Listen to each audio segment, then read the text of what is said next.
folks, what we're going to be using tonight is a high pressure sodium light, 400 watts, run by a generator. Starts off looking like this. As it gets dark, we'll turn it over and point it straight into the water there to concentrate the bait fish up under the boat.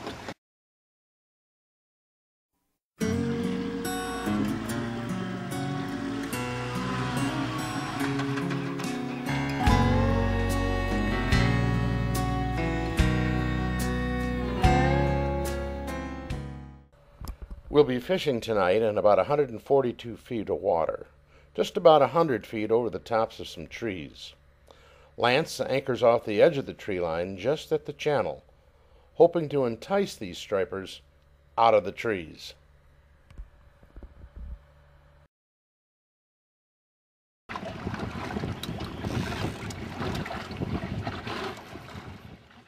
We'll be fishing tonight using 20-pound monofilament line on a line counter reel. We have a 2-ounce sliding or egg sinker attached, and from there a 5 to 6 foot length of 15-pound fluorocarbon leader, and that's attached to a number 2 circle or octopus hook.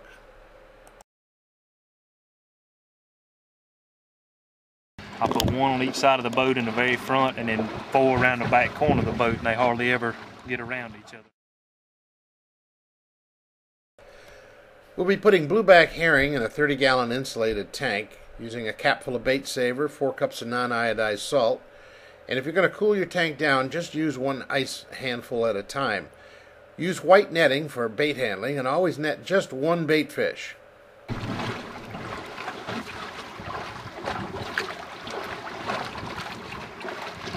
Now you're in about 140 feet of water. You're letting your bait down to about how many feet? 50, 60, and 70 feet is where I'm going to set my rods to start with. And the reason you're going 3 different depths is to determine where the fish are going to be. So depending on the fish that you catch, and at what depth is where you'll start putting the rest of them in when it gets dark, right? Correct. Right now what I'm doing is cutting up some herring for chum to try to bring more stripers into the location where we're sitting at. Cut them up small pieces as you can, the more the better. Frozen herring will work if you keep what you had from your last trip, put them in a Ziploc bag, put them in the freezer, and cut them up this time, or you can take fresh or a combination of both. To me personally, it really doesn't seem to matter what you use as long as it's blueback herring.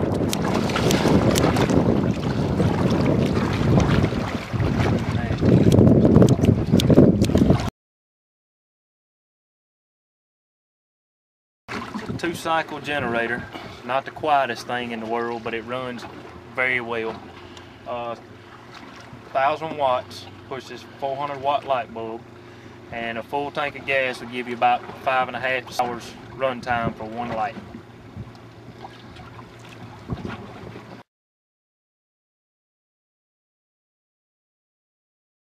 It varies on any given day depending on the conditions, the moon phase, the time of day, whether they're generating or have been generating or not. It varies on just about anything. Wind direction, wind speed. It could be as little as 10 to 15 minutes you'll start seeing a bunch of bait fish. It could be as much as an hour to an hour and a half before you start seeing the bait fish. But it's definitely a cycle. It starts with the plankton, then moves to those smaller bait fish, and then to the little larger bait fish, and ultimately you bring in your bluebacks. Yes, that's exactly what happens.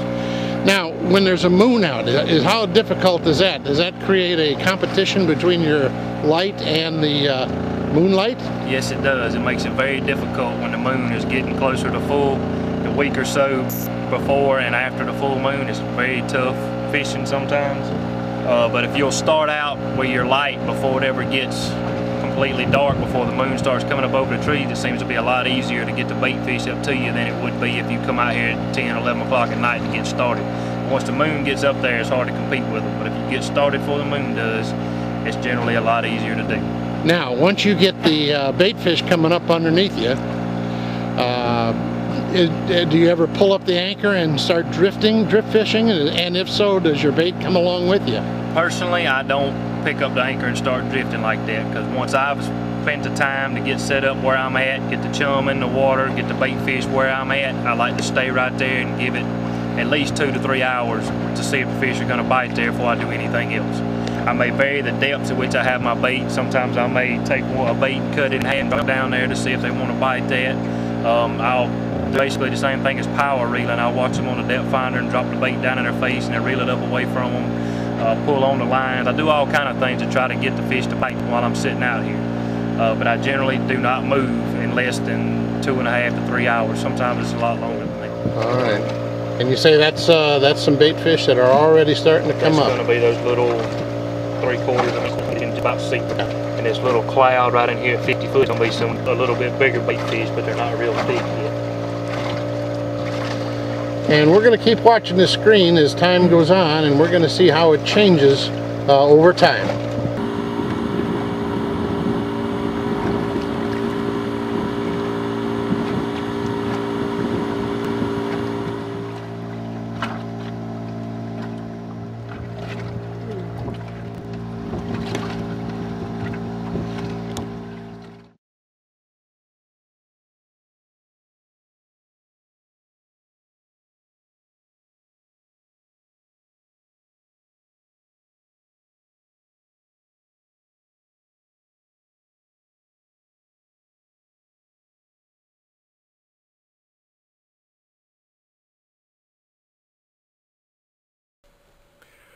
Our Striper Angler's Fishing Log is an easy-to-use, easy-to-reference fishing journal.